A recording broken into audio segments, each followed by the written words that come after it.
multiple child components in there. For example, another text, another piece of text. In a text component, as you learned, but now we got two of them. And we group them together in a view, just as we might group them together in a div if this would be for the web. Now in the web, we also have other components like section or article. Here in React Native world, it's just the view. This is our container component that we use for holding other components.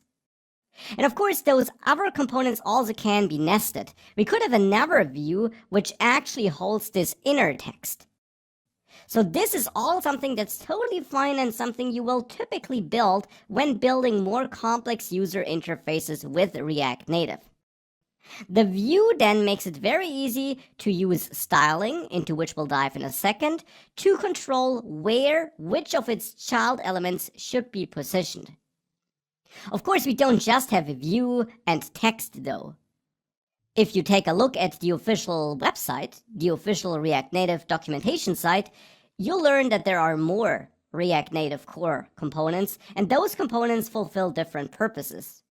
We got view and text, which are two of the most important and commonly used components, but we also could display an image, add some scrolling, something we'll do later as well, or add a text input, which allows users to enter some text.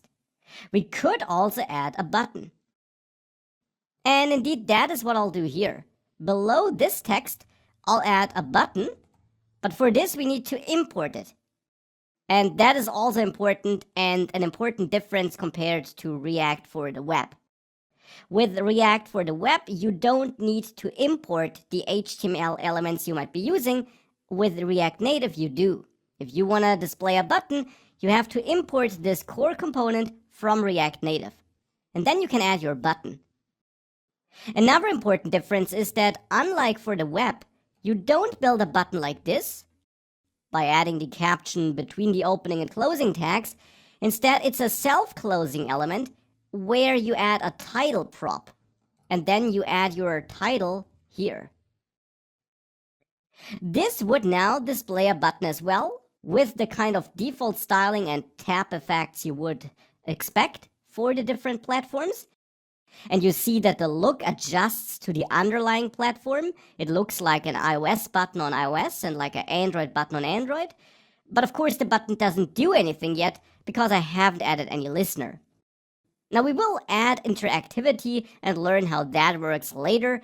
For the moment, let's just add the button here, and let's understand that we always work with core components like this, where every component has its clearly defined purpose. And you build your overall UI by combining those components. But of course, a UI is not just about combining components, it's also about styling them. And that's therefore what we'll explore next.